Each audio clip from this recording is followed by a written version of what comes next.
additions to the agenda. And I'm pleased to hear that, Deputy Mayor. Are there any disclosures of interest from members of council tonight?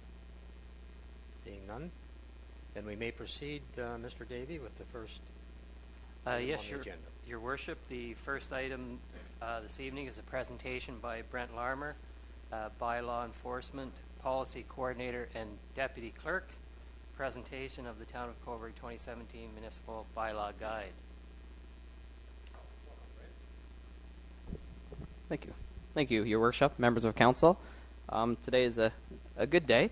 I'm presenting the first ever Town of Coburg Municipal Bylaw Guide. I've passed some copies to the media, as well as council and directors, and anyone else in the gallery. There's some copies here as well. This is the first ever comprehensive guide, an easy-to-read guide of Town of Coburg municipal bylaws. So since I've came on board with the town, I've heard some queries that we need to centralize bylaw enforcement rules and regulations into kind of a one-stop shop and an easy-to-read version of these sections and these rules and regulations. Not everyone or everyday people can read the legalities of the provisions and authorities that are laid out in municipal bylaws. So I think it's important to get the rules and regulations kind of in a layman terms and an easy-to-read guide, for that way individuals can adhere to compliance rather than enforcement. So I think communicating that is a big thing and a good direction that council's gone and into the creation of this book. So I'm not going to take much of your time. I'm just going to basically explain to you and how it's set up, as well as how it's presented. Just on the board here, members of council and Your Worship, I have our website, our municipal website. So I'm just going to try to show you that it is online. It's published online. So on our bylaw website page, you'll scroll down. You'll see there's a new kind of a section on our page. It's called the Town of Coburg Municipal Bylaw Guide. If we click here, it'll open it up. So this is an easy-to-read PDF form. It's an accessible format, ODR, so individuals that have readers for accessibility needs can read through this. It's a flipbook software, and it's compatible for iPhones, Androids, iPads. However, the person reading it can get it an ability to access at any time, whether you're at the beach or in a municipal park or somewhere else where you're looking to access some rules and regulations. So as you can see, it just flips just like a regular everyday book. Some of the software, as well as our new website, can have the capacity to kind of show it like a book. So if I just want to draw your attention to the front cover, beautiful Victoria Hall, kind of our staple here. It shows where the rules and regulations start with municipal council. It's separated into some easy-to-read divisions: home, yard, parks, street, and neighborhood. Those are categories where we put all the bylaws in. So if you're thinking of bylaw at the home, you can flip to the home and think pets and animals. I'll switch to that section. I can get some information on that. If you flip into the inside, you'll see an easy-to-read table of contents, which shows all the categories of those sections under the categories, as well as just an intro to the bylaw enforcement services. If we flip the book, you'll see there's some vibrant pictures, as well as some easy-to-read information, a summary of municipal bylaws. As council flips through the book and the public, there's not necessary reference to the bylaw numbers. We kept it kind of totally out of that, towards just an easy-to-read guide. And you'll see at the very back, there's a reference to all the bylaws. I'll flip to that really quickly for you. Sorry. As you'll see in the back, there's a source bylaw index. So if individuals are looking for the bylaw number, they can access the website and they can go to that bylaw page I just showed you and can easily pull that up to see the provisions, the certain sections, as well as the set fines for each of those regulations. If we just flip back a little bit to some of the other regulations.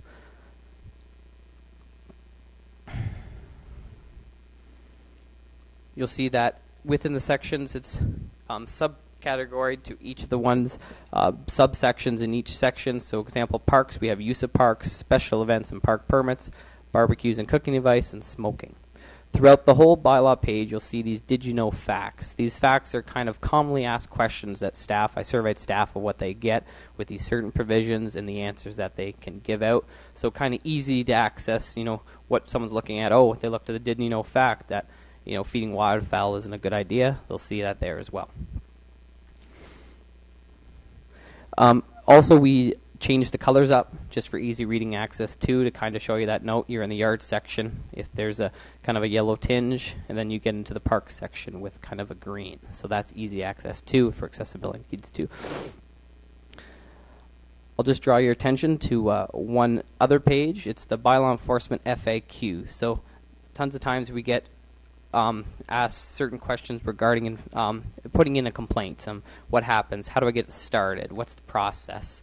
The process is kind of laid out here. Some certain, as you know, some general questions that we get in the bylaw enforcement department there in the clerk's department. So we've laid that laid that all out, as well as we kind of put in a teetered diagram of how it goes forward. So the public inquiry page.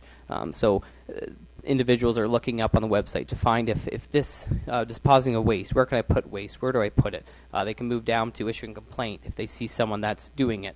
Bylaw enforcement review, so the town will take that complaint, look it over, evaluate, and consult with other staff and municipal departments, and then we go into the green and red section. If it is deemed provision that's regulated from a bylaw, it goes on to an investigation and then potential enforcement. If this is something that's out of our hands, it'll go in the red category, and it could be sent to the other agency. For example, if it was something to do with the environment regulated by the province, we'd send it to them or give them contact information. If it was due to a wild animal that there's a sighting, we'd put them towards the Ministry of Natural Resources. So there's still a process we follow and information that we give. It's just done a little bit differently, kind of out of our jurisdiction. One more thing I'll just draw your attention to is at the very back, some easy contact information. So the Coburg Police, the Fire Department, Bylaw Enforcement Services, Legislative Service, and Building Department.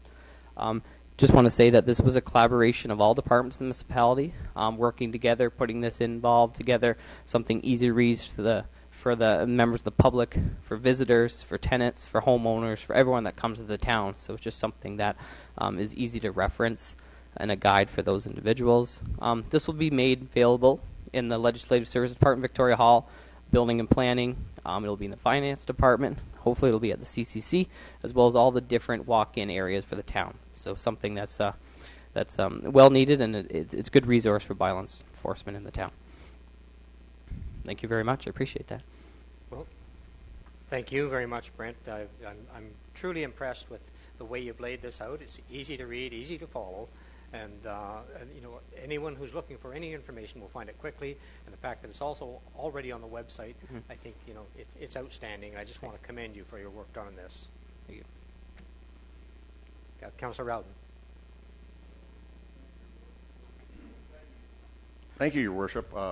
I was just going to commend Brent on such a great job he's done, but I know him and I spoke about this when I was on Protection Services, and we had so many problems with different bylaws that people didn't understand where it was going, and I see that you brought it in that the ordinary person can actually read it, and I think I'll carry a copy of this in my pocket when I'm out walking, because I get asked 100 times, or else there's someone that's doing something, walking a dog off a leash or something that needs a little bit of reminding.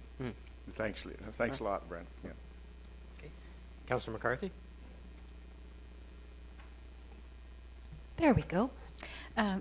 Thank you, Worship. I just want to express kudos not only for what this does for the community, but it's a beautiful publication. And I'm usually one that likes the technical language, and yet, honest to goodness, there have been times that I thought, oh yes, there's that bylaw, and then there's the amendment, and now it's all there for me. And I'm supposed to know all this stuff, but this helps a lot because there are parts of bylaws that there's other pieces that have to come through, and this will help citizens, but also the DBIA, because many of the business owners, not all who live in Coburg, this will be an important document to them too, because we get a lot of questions of the DBIA business owners about bylaw and its enforcement. So a really wonderful and valuable publication. Thank you. Thank you. Any other comments, questions? Well, again, Brent, thank you very much. Thank you. Thanks. Your Worship, we have a delegation from Drew Hansen requesting waiver of the amount of the development charges, including water and sewer fees for future expansion of building lots located on vacant land at Elgin Street and Workman Road. Okay. Welcome, Mr. Hanson. Thank you, Your Worship and Council. Been a long time resident in Coburg with my family, and we love it. And we've recently found a piece of property out on the east end of town. We said, let's look at maybe building. And so I talked to Rob and planned it. Let me just first say, Rob and Lorraine were both phenomenal helps with this. They were good people to work with from the town. Anyways, I said, what's involved? What's the process with it? And I found out that there was $21,000 of fees involved with getting a permit in this particular location. And I was sort of taken aback by it, and Rob says, yes. We've had a few other people inquire about this and also the same thing. So with a little bit of digging, from what Rob explained to me, the letter of the bylaw says, yes, this needs to be in for future water and sewers for subdivisions. In that area, there's, I think he said, up to 500 houses petitioning in and about that area, but much closer to town. Obviously, it'll be in town first and then work its way out. We're on the very outskirts of that. In Rob's humble opinion, he was thinking it may not be 20 years, 25, or maybe never, that sewer and water would actually ever get to that particular location. In the meantime, obviously, we'd have to put in a septic system, put in a well, and make the house viable until this comes in. And the breakdown, I believe, is, if I read it correctly, was $17,000 and $17,021 for the town for this future development of water and sewers, which may or may not ever come. And I'd already have to put in something. So I understand if that's put in there for subdivisions that 50, 100, 500 houses can all chip in and reap the rewards of that. I am on town water and it is lovely, but to pay $17,000 or $21,000 for something that I will never benefit from is a determining factor of us being able to turn a vacant lot into our dream home. So I just put it forward that I understand why it would be in there for a subdivision, but there's only 2 lots in the entire town of Coburg that this would actually apply to. Everything else would be subdivisions. So yeah, that's pretty much it. I would just like to take consideration for this isolated. Okay, thank you very much. Yeah. Mr. Hanson, I'm going to open up to members of council who may have some questions of clarity. I understand your situation. Yeah, I know the area you're located in, and I would have to agree that it's probably going to be a while before services get out there. But do other members of council have a question? Councillor Rowden? Just a quick question, Your Honor. Suppose the water and the sewer did go by that piece of property within the next 5 or 10 years. Would you be willing to hook up to a tenant at the cost of what's going by? So I wouldn't have a need for it, but if there was something where I can sign where, yes, once this does come by and that I would be then required to do it, I would be open, obviously, to that. I actually have some friends going through that on the west end of town. I forget what street they're on, but the whole cul-de-sac, they had to all agree to bring it in for, I think it was around the same amount, $21,000. But everybody had to chip in and do it, or nobody could do it. So I understand that. But again, this is just one house. So if my neighbor was going to chip in, and the neighbor was like, totally, no problem, let's do it, let's get it done. I would be open to that for sure. But to put $21,000 out there for something that probably is not going to show up, then it would just make it easier for us to obviously build our house. So. I do believe there is a bylaw in place that requires a hookup within a certain period of time. If the sewer goes by, I don't think the same thing applies to water. Is that right, Mr. Peacock? Yes, in the past when we have extended water, that has been a condition on both water and sewer when they go by. Actually, the water portion, it's mainly because the water gives fire protection, which isn't dependent on whether people are using the water or not. All right, any other questions for Mr. Hanson? Well, seeing none, thank you very much for your presentation. And there will be some action coming forward from the coordinator. Thank you all for your time. Appreciate it.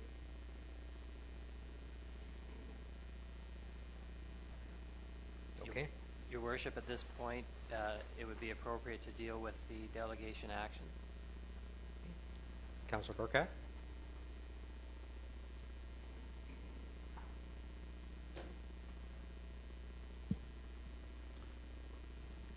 The delegated action would be a request to waive development charges, including water and sewer fees for future expansion building lots located on vacated land at Elgin Street and Workman Road.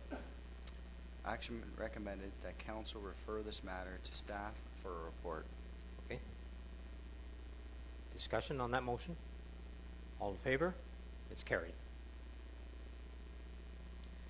Okay, Deputy Mayor Henderson, I'm turning the chair over to you for General Government Services. Thank you. I just have to flip my screen back. Thank you. There's a memo from the Chief Administration Officer regarding the 2015-2018 Council Strategic Plan update. The action recommended that Council receive the report for information purposes in preparation of the 2015-2018 Council Strategic Plan review session to be held on February the 8th, 2017. And I believe the action recommended is certainly clear.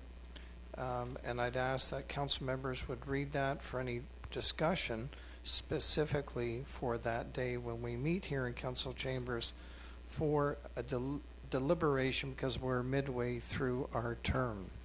I'd also request through our deputy clerk, Mr. Larmer, that he'd also ensure that this copy be provided to our new incumbent, Councillor Suzanne Seguin, once she's sworn in next week as well. I'll take any questions of discussion from members of council. Hearing none, all those in favor? Against? Carried. Memo from the Bylaw Enforcement Policy Coordinator regarding a bylaw enforcement strategy for the town of Coburg. Action recommended. The council endorse the recommendations in the Bylaw Enforcement Strategy Report and support the implementation of Option 2, consisting of a combination of an in-house part-time municipal bylaw enforcement officer and services provided through the existing bylaw enforcement contract, as presented in the staff report, to contribute directly to the town's goal of creating a health and safe community that positively affects quality of life for residents through improving efficiencies and effectiveness in municipal operations. I know the report was quite detailed, had a lot of extensive information. I believe, yes, I can see Mr. Larmer is still sitting in the audience if there are any specific questions. Are there questions from members of council? Councillor Rowden? Yeah, just a quick question on regards. It says a part-time bylaw enforcement officer, and then summertime is when we do have a lot of more bylaw enforcement. Would there be more than one part-time, or would that part-time person be sort of full-time in the summertime? Mr. Larmer, I'll ask you to address, since you wrote the report. Right. Thank you, through your worship, to the member of council. Regarding that institution, the in-house bylaw enforcement officer will continue to work general bylaw enforcement on that basis. With our existing contract, we have the ability of increasing enforcement and the number of officers down at the beach. So that's how it works. Any other questions, members of council? Mayor Brockenier. Thank you, Chair Henderson. Yeah, it's not a question; it's just a comment. I think when I looked at the chart comparing, looking at our comparator chart with municipalities of similar population, they're all using a full-time person, and we're going to start out with a part-time person. But I just want you to know that I think I support that, and I think it's the right way to kind of ease our way into it to find out just exactly what the demands are going to be, and if we find that there's going to be a high demand on this one individual, then we can always change it going into next year. So right. I think it's the right approach. And to your point, Mayor Brockenier, that was the intent, because we thought we'd learn from those actions, what worked and what didn't work, and we had to reframe it. We could certainly present that in the next budget with incremental steps, and that suggestion again came from staff and Mr. Larmer. Any other questions, members of council? Hearing none, all those in favor? Against? Carried. There's a letter from Julie Savard, Coburg Downtown Business Improvement Area, DBIA, on behalf of the Board of Management regarding the proposed 2017 Coburg Downtown Business Improvement Area budget. The action recommended that Council approve the 2017 Coburg Downtown Business Improvement Area budget as presented. On behalf of Councilor McCarthy and I, who are board reps or directors on the board, we feel it's a very responsible budget. Overall, I believe the increase is 2.5%, and it certainly addresses the future needs of the new DBIA board. I'll be happy to take any questions, or they can also be addressed to Councilor McCarthy. Mayor Brockeneer? Yes, Chair Henderson. So I going through the budget, I noticed there are a number of, there are certain sections that are numbered, as in any budget. And then each number usually has an explanatory note. In this particular case, it's not in the document that I have in front of me. I wonder if you could arrange to have those explanations forwarded to us at a later date. Well, certainly I'll try to have that for you to the clerk for this Monday. It's done. I'm sorry it wasn't attached. Councillor Rowden? Yes. Is this a pre-approved, Chair Henderson, before our own budget? Or Yes, it is. Normally, the mandate, the protocol is for DBIA boards to approve their budget by their membership and, of course, approved by the board. And in essence, we ask that those budgets now be approved that come forward on behalf of this council, because under the provincial mandate, the DBIA is a local board of council. So in essence, if you were really unhappy with this budget, council would have the right to amend it, change it, or send it back. You now have that right as a council. So that's why in future years, all DBIA approved budgets will come before we actually discuss ours. I think it's just a good manner. It's a good protocol. And at this point, we'll find out tonight if you're pleased with it, because I thought it was a very responsible budget. Councillor McCarthy? Thank you, Deputy Mayor. And more for the public and perhaps newer member of council, the DBI budget is only levied on DBIA property owners and businesses, so this doesn't affect the whole town of Coburg tax levy. And I'm only mentioning that because in times past there have been community groups that have thrown that number in with the town of Coburg levy, but it is a separate levy.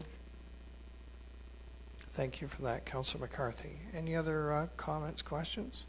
Seeing none, I'll call the vote. All those in favor? Against? Carried.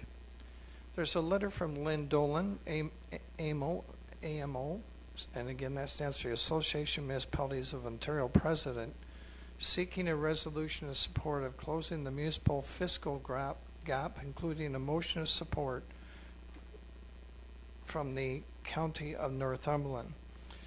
The Act recommended that Council pass a resolution in support of closing the municipal fiscal gap, known as What's Next Ontario, as requested by the Association of Municipalities of Ontario. And in quick summary for councils and the public, municipalities, unfortunately, are mandated to have most of the services and to provide most of the service delivery to the public, and yet we have the lowest percentage of funding considering all three levels of government, that being federal, provincial, and municipal. So what this is hoping, if we can come together, it will encourage more dialogue to see if our president can have more discussions with different ministry and with the Premier to have discussions on, is it possible through Bill 68, which they're working on now, which is called Modernizing the Legislative Act, is it possible to give municipalities greater mandate and power and flexibility of how funds are raised? So in essence, that's the basis behind this action. Any questions from members of council? Mayor Brockeneer. Yeah, thank you, Chair Henderson. Yes, in my role as warden and my role on the Eastern Ontario Wardens Caucus, I can tell you there are many, many rural areas where there is not even one taxpayer per square kilometer. and that contributes greatly to our infrastructure debt throughout Eastern Ontario. And so there is a great need for us to be supplied with different ways of addressing the revenue situation. And so I'm fully supportive of this bill going forward. Any other points of discussion? Hearing none, I'll call all those in favor. Carried. All those against? Carried. There's a letter from Derek Paul, President, Lakefront Utilities, Inc., regarding Lakefront Utilities, Inc., known as Louis, approval from the Ontario Energy Board for its 27 electric distribution rates effective January 1st, 2017. The action recommended the Council receive the letter for information purposes. Mayor Brockenier, do you wish to say anything as you're obviously the chair of this particular board? Yes, as chair of HOCO and also a member of the Louis board, I would like to say that this has been a long, drawn-out process. We did our rate application back in April. It's something we do every 5 years, and it's called a cost of service rate application. And so what we're doing is really addressing what is the cost of service for lakefront utilities. And there were three groups that applied for what they call intervenor status on this particular application. They were the Vulnerable Energy Consumers Coalition, and every time we do a rate application, they apply for intervenor status. Then we have the Energy Probe Research Foundation, who every time we do a rate application, they apply for intervenor status. There was a third one this time around, the Coburg Taxpayers Association. When they applied, and the Ontario Energy Board is the one that determines whether or not they really qualify as intervenors. And the Ontario Energy Board granted them all intervenor status. So we, Lakefront Utilities, have nothing to say about that. All we can do is respond to the questions that they are asking.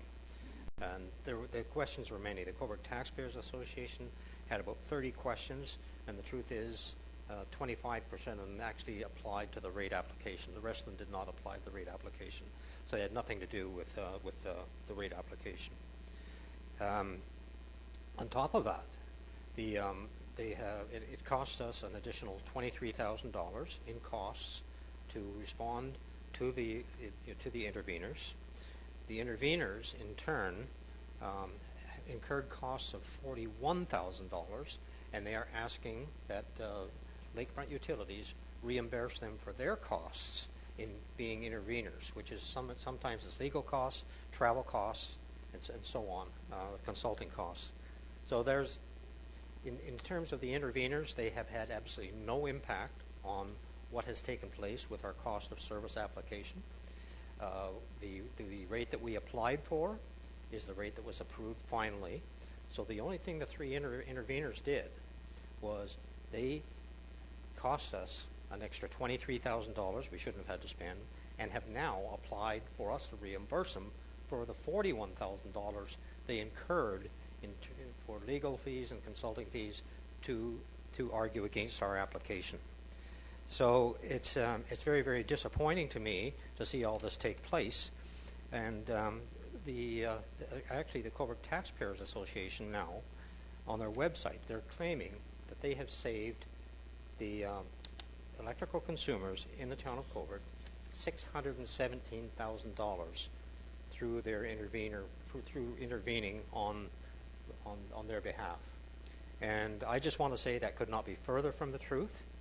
There is a reduction of $617,000, but I want to make it very, very clear that the Ontario Energy Board updated the cost of capital in November 2016 to 3.72%, down from 4.54%, which reduced Lakefront's revenue requirement over 5 years by $617,000. Now, this did not just apply to Lakefront Utilities. It applied to the entire electrical supplying sector. So the interveners against our cost application had absolutely no impact on the savings that we have achieved. It was all because of the Ontario Energy Board reducing the interest rates that the costs went down. So I just want to make sure that everybody understands that, because at some point you're going to see something in the paper about the Coburg Taxpayers Association, reducing costs by $617,000, and it's just not true. And any other questions from Councillor McCarthy? Thank you, Deputy Mayor, and through you to the Mayor. Just so I'm very clear, what I think I'm hearing is that reduction in costs would have happened regardless of any intervener status. That's exactly what you're hearing, because that cost reduction happened as a result of the Ontario Energy Board's actions, which applied right across the province, not just to Coburg. Any other questions from members of council? Councillor Rowden? Just a quick question to Mr. Chair, to the Mayor there, in regards to the delivery cost is actually the most expensive part of the hydro bill, am I not right? And actually, if you take a look at your hydro bill in Coburg, we have kept our delivery charges very, very low. We've been able to do that because we run a very, very efficient operation. So the increase that the consumer in Coburg is going to see, those who are on lakefront utilities, and Colburn, because they're on lakefront utilities as well, amounts to 88 cents a month. So you'll be paying 88 cents per month more for the delivery charge. Now, if you want to talk about delivery charges, the IESO just a short while ago did a study and issued a paper, and what they determined was that all of the utilities that had been taken over by Hydro One, the service delivery charges over a 10-year period had increased by 99%. All the municipalities that kept their own utility, their delivery rates over that same 10-year period increased by 16.5%. So when you talk about service delivery charges, it is the Hydro One customers that are paying enormous amounts for electricity delivery, not the small utilities like lakefront utilities. Any other questions, comments, members of council? Hearing none, all those in against, carried.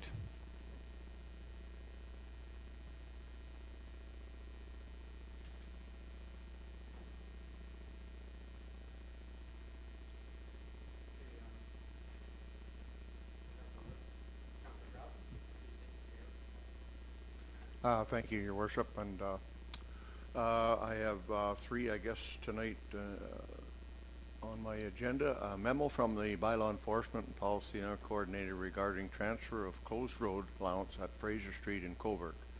And there's a staff report on that, and of course it goes way back. And the action recommended that Council direct staff to prepare a bylaw authorizing the transfer of a closed road allowance at Fraser Street to the property owner at 312 Darcy Street, Coburg, which encompasses a portion of Fraser Street closed by number 1973, passed by Council on April the 16th, 1951, and deposited on title on 2016. So I understand it's just a discrepancy that happened, and it's something that's being modified. And I believe that our planning department is here if there's any questions. Mayor Brockenier? Yes, Chair Rowden, I wonder if you could, I had great difficulty finding Fraser Street, and I'm sure most people don't have no idea where Fraser Street is, and so now that I know, maybe Mr. Thrasher could explain to people where Fraser Street was or is. By the old school, isn't it? Your Worship, I'm afraid I can't help you with that either. Okay, I guess Brent? That's Just part in of the here. old gumbo in school, isn't it? Yes, it's right by CR Gummo. Yeah, So that's the what I bylaw thought. was passed in, as you see, 1951, closing Fraser Street and a number of other streets in that area. This specific address at 312 Darcy Street, the bylaw wasn't registered on title, as well as the transferee of the land didn't receive the deed. So we're just fixing up through a bylaw to correct that. Yep. It's just a minor adjustment. Just so- a minor adjustment, and we'll Way transfer back. the deed over to the property owner located at Yeah. 312. Non-existent street. Any questions? All in favor of the, those against, carried.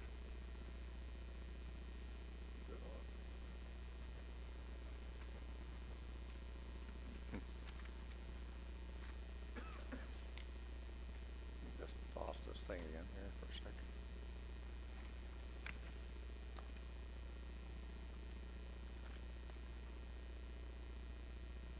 Okay, I have a memo here from the Environmental Services Technician regarding contract of biosolids haulage for 2017-2018. And the action recommended the council award the biosolids haulage contract to BioAg for 2017 and 2018 haulage seasons, a firm that submitted the lowest bid at all the Coburg acceptance criteria. And if there's any questions, I have our Director Barry Stafford here. And we did have, I think, 4 people that bid on that. And this company was recommended. And they come in the lowest that were there overall. Any questions? All in favor? Carried.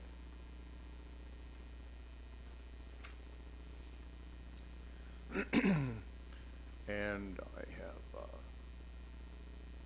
a memo from the Secretary of Environmental Active Transportation Committee regarding establishing a scent-free environment in all owned buildings and as well on board Town of Coburg transit buses. And there's a report on that. I was at that meeting, and just to explain a little bit about it, there's a certain amount of people around town that are very highly allergic to not only smoke but perfume as well, and I'm one of them. But I wasn't the person that brought this forward, but I know that places like Nova Scotia has had this in effect for 20 years, and it's in all public buildings and areas. So that action recommended that council refer the matter to a staff for a report. Is there any questions in regards to this? Mayor Brockenier. Yeah, thank you, Councillor Rowden. Just a couple of observations. Because I am the vice chair of the Halliburton, Kawartha, Pine Ridge District Health Unit, and all of their buildings are posted as scent-free. Also, I happened to be in Belleville last night at the Quinte Sports and Wellness Center. Very, very nice complex, almost as nice as the CCC. And my grandson was playing hockey down there last night, and while we were looking at the electronic boards to find out what dressing room he had to go to, there was a series of ads that were rolling over, and one of them was promoting the center, asking people to respect that they're trying to create a scent-free environment. So that's one way of promoting that kind of philosophy. Yep. It's impossible to enforce in large centers like that, where there are thousands of people going through it all the time. But I guess if you make people aware, then over time it may have an effect. Your Worship, and I think you're totally right on that. I believe an educational program is possibly the right way to go.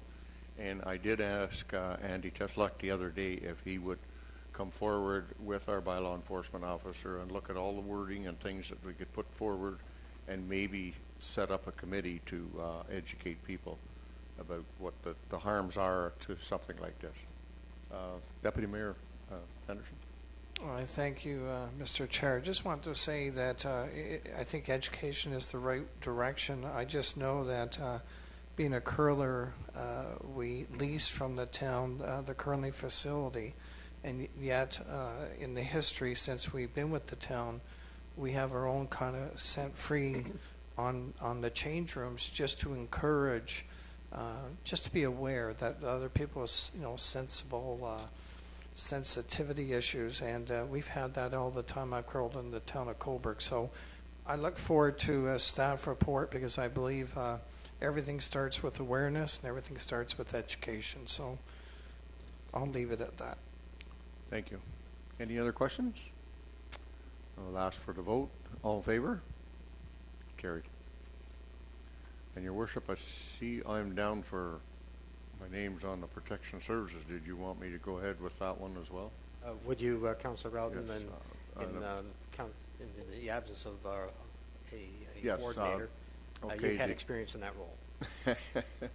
Yeah, the memo from the chief building official regarding a request for an exemption of sign bylaw number 008/2009 at 955 Elgin Street West. And as you will see in the document, this has happened before, but a recommendation is that council approve the request by Lynn Mack for an exemption of the sign bylaw 008/2009 as amended to allow one fascia sign be mounted at 2.34 meters above ground level, lower than the required minimum 3 meters above ground level, at the property known municipally as 955 Elgin Street West in Coburg.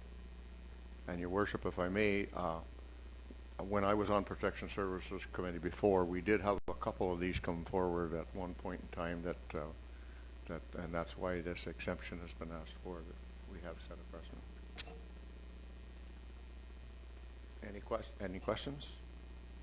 All in favor? Carried. And Your Worship, I guess that's all I have tonight. Okay, thank you. So now, Councillor Burkett, we're going to move over to Planning and Development Services, and you have the chair. Thank you, Your Worship. Response to the public meeting, or the planning public meeting held on January 23rd, 2017, regarding an application for addendum to the zoning bylaw to permit accessory residential dwelling units in single detached, semi-detached, and townhouse, row house dwelling structures throughout the town of Coburg, subject to specific criteria.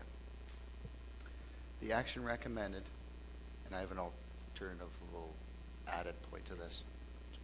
The action recommended that council authorize preparation of a bylaw to amend zoning bylaw number 85-2003 to permit accessory residential dwelling units in single detached, semi-detached, and townhouse row house dwelling structures throughout the town of Coburg, subject to specific criteria, and that the bylaw be accompanied by a planning staff report to address the 3 issues identified at the public meeting, specifically the percentage of floor area devoted to the accessory dwelling unit, parking, and taxation.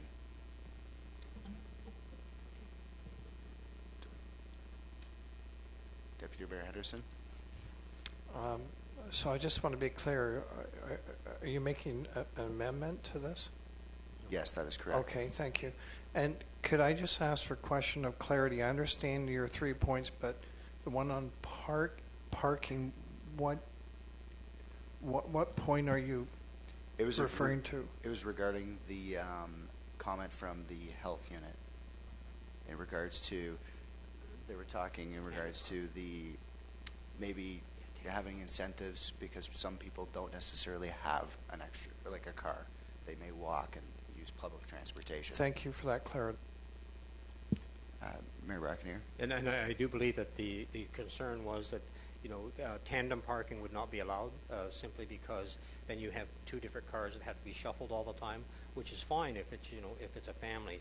But if you have a tenant, then you have to have side-by-side parking allowed, and that's according to the zoning bylaw. So that was the issue. Deputy Mayor Henderson? Through you, Mr. Chair, just a subsequent question. I'm certainly okay with your amendment because it speaks to the public presentation. Do you have a timeline you've discussed with Mr. McGlashan, what might be workable for the planning department? Director McGlashan?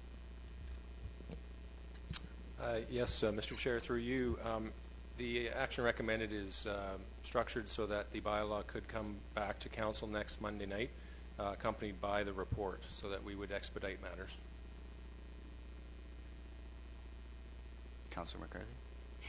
Thank you, Councillor Burkett. I just need a little extra clarification on the parking issue raised by the health unit.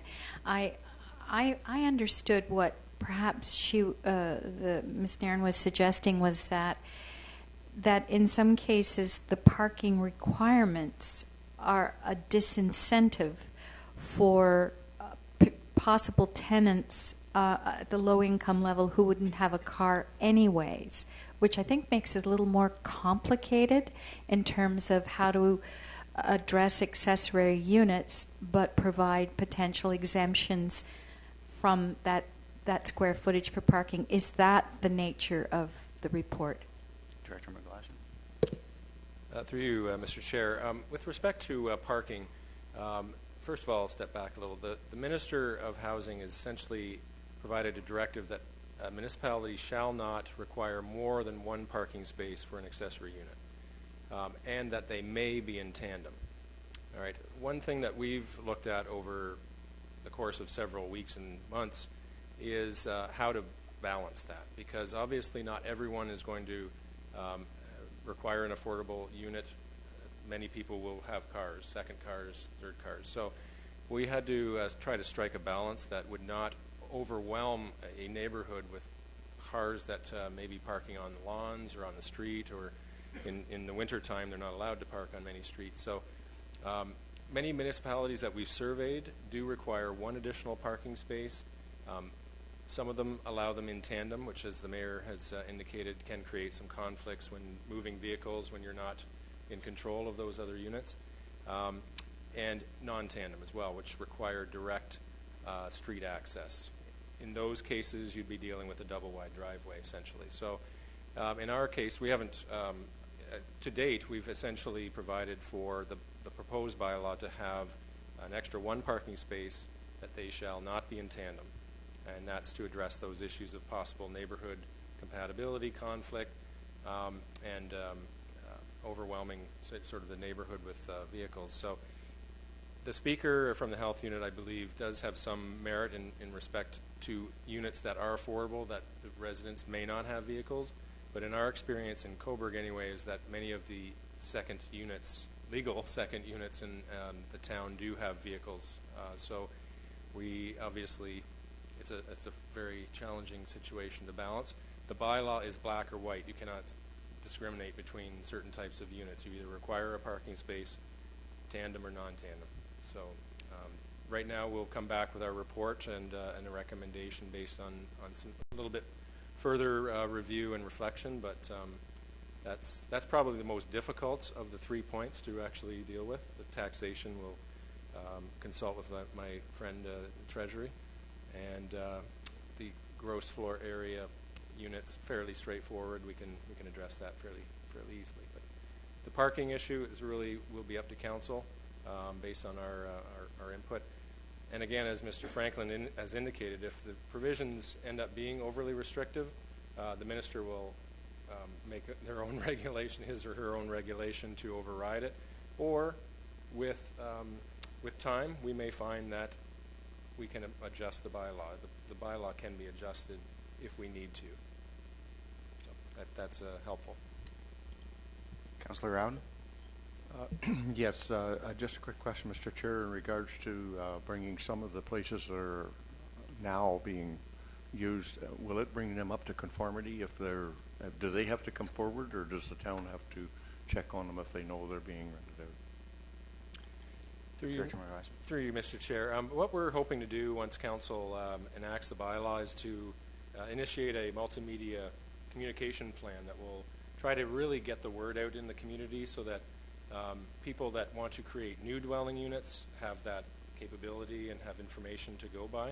But we also want to get existing unit owners, secondary unit owners that may not be up to code or maybe underground in terms of approvals, to actually come in and make it easy for them to to make their units comply and make them safe, and also become part of our identified units in our registry. So we will be imposing a database, or not imposing, establishing a database that will essentially be a real-time list of approved secondary units that we can go by. Building department, the fire department, we'd all share this information, and be able to clearly identify units that are legal and not legal. We won't. We don't have the resources to go out and do really a proactive blitz of secondary units. Simply, we just don't have the staff. However, the fire department does conduct regular fire retrofit inspections throughout the town, and where they do identify units that may be suspect or may need upgrading, they will bring them to our attention. So I think there's a number of check mechanisms that can help with the existing units as well as promote the new units. Any other questions from council? Seeing none, call for a vote. All those in favor? Opposed? Carried.